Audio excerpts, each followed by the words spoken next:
আমি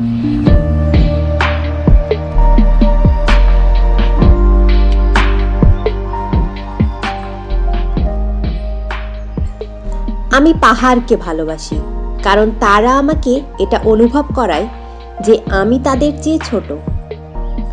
পাহাড় ও সমুদ্রের টানে ঘর ছেড়ে বেরিয়ে পড়েছি আমরা। পাহাড় ও সমুদ্র যেন হাতছানি দিয়ে ডাকছিল আমাদের। সেই হাতছানি কি করে উপেক্ষা করবে ভবঘুরে কাপল? পাহাড় আর সমুদ্র যেন এখনো ডাকছে আমাদের।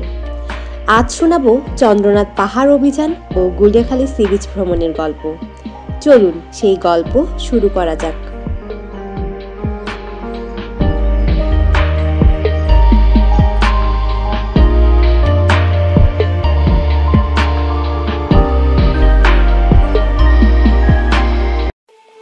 আসসালামু আলাইকুম।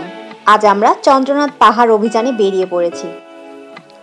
অলঙ্কার মোড় থেকে যে কোনো বাসে সীতাকুণ্ডের রুটের সীতাকুণ্ড বাজার পর্যন্ত যেতে ভাড়া জনপ্রতি 40 টাকা, চয়েস বাসে গেলে 80 টাকা। আমরা যাওয়ার সময় একে খান মোড় থেকে গিয়েছিলাম। সীতাকুণ্ড বাজার থেকে চন্দ্রনাথ পর্যন্ত অটোতে 30 টাকা জনপ্রতি, রিজার্ভ নিলে 150 টাকা। এরপরে আমরা অটোতে করে পাহাড়ের পাদদেশে পৌঁছে গেলাম। নেমেই দেখলাম সবাই লাঠি নিচ্ছে, যা পাহাড়ে ওঠা এবং নামায় অনেক সুবিধা দিয়ে থাকে। লাঠি নিতে চাইলে 20 টাকা, যাওয়ার সময় ফেরত দিয়ে গেলে 10 টাকা ফেরত পাবেন।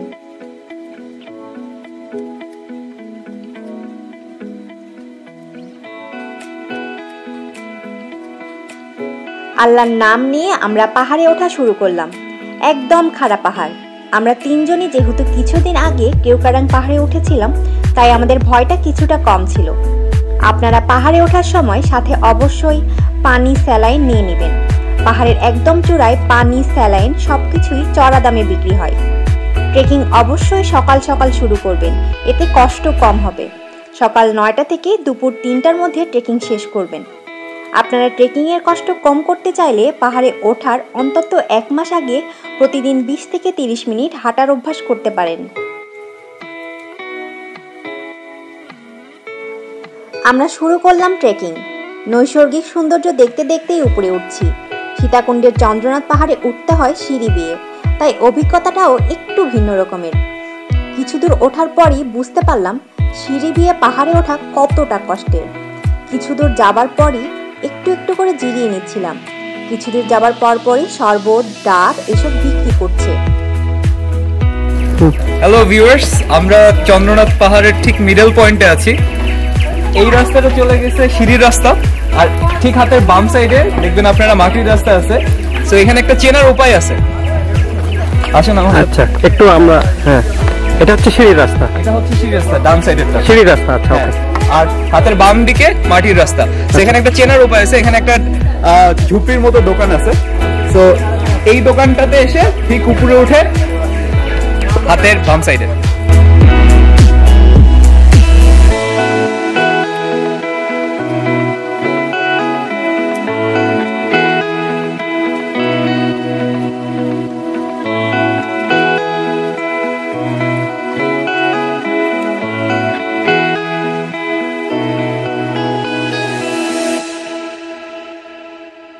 এভাবে ঘণ্টাখানেক পাহাড়ি পথ পাড়ি দিয়ে অবশেষে পৌঁছালাম বিরূপাক্ষ মন্দির।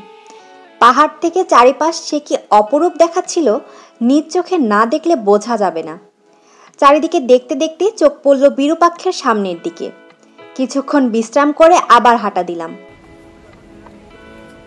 আসলে সীতাকুণ্ড পাহাড় বেশ খাড়া এবং উঁচু পাহাড়, এই জন্য একটু কষ্ট হচ্ছে। আমরা আর মাত্র 5 মিনিট দূরে।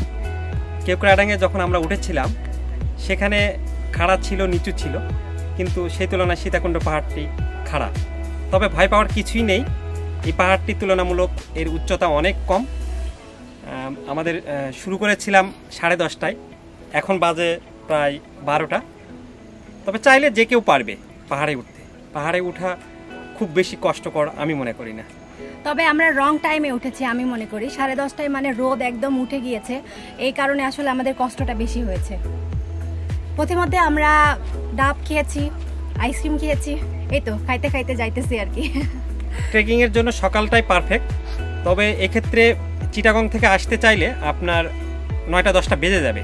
যদি আপনি সকাল সকাল ট্রেকিং করতে চান 8টার মধ্যে, তাহলে আপনাকে সীতাকুণ্ড থানাতেই কোনো আবাসিক হোটেলে থাকতে হবে। অবশেষে আমরা চলে এসেছি চন্দ্রনাথ পাহাড়ে। সীতাকুণ্ড বাজার থেকে মাত্র 4 কিলোমিটার পূর্বে এটি অবস্থিত। এটির উচ্চতা 1152 ফুট। সাধারণত সময় লাগে 1 ঘন্টা 30 মিনিট। চন্দ্রনাথ পাহাড়ের উপরেই আছে চন্দ্রনাথ মন্দির। উপরে ওঠার পর মেঘ আর পাহাড়ের মিতালি দেখে আপনার সব ক্লান্তি অবসাদ এক নিমিষেই দূর হয়ে যাবে। চন্দ্রনাথ পাহাড়ের সৌন্দর্য আপনাকে মুগ্ধ করবে। প্রকৃতির সাথে ইচ্ছে মতো সময় কাটান আর প্রকৃতিকে উপভোগ করুন।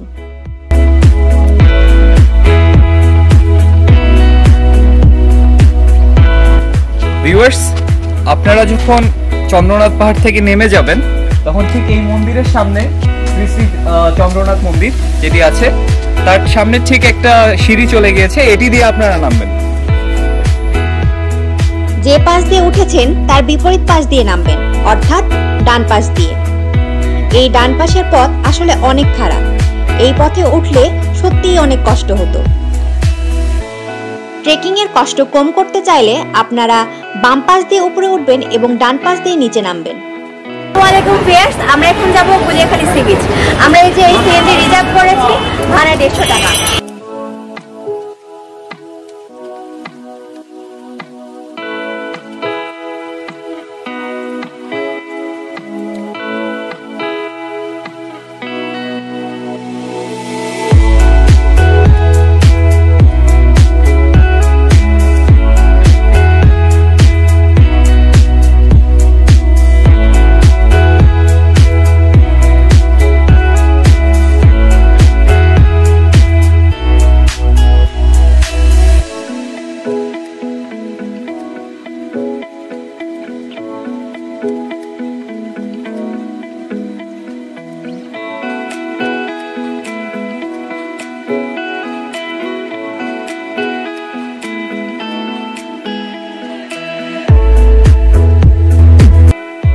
সীতাকুণ্ড বাজার থেকে গুলিয়াখালী সি বিচ পর্যন্ত যেতে ভাড়া জনপ্রতি 30 টাকা, রিজার্ভ নিলে 150 টাকা।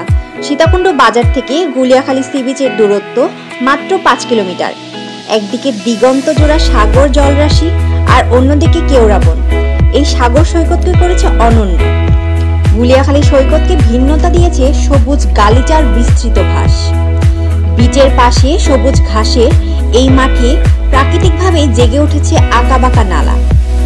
সাগরের এত ঢেউ বা গর্জন না থাকলেও এই নিরিবিলি পরিবেশের গুলিয়াখালী সমুদ্র সৈকত আপনার কাছে ধরা দেবে ভিন্নভাবেই।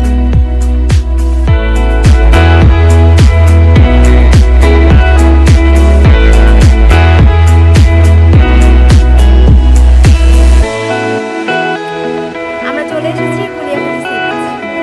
এটি চট্টগ্রাম জেলার সীতাকুণ্ড উপজেলায় অবস্থিত। স্থানীয়দের কাছে এটি মুরাদপুর বিচ নামেও পরিচিত। এই বিচকে সাজাতে প্রকৃতি যেন কোনো কার্পণ্যই করে। ভিডিওটি ভালো লাগলে আমাদের চ্যানেলটি সাবস্ক্রাইব করুন এবং দর্শনীয় স্থান ও বিখ্যাত খাবার সম্বন্ধে সবার আগে জানতে চাইলে পাশে থাকা বেল আইকনটি প্রেস করুন।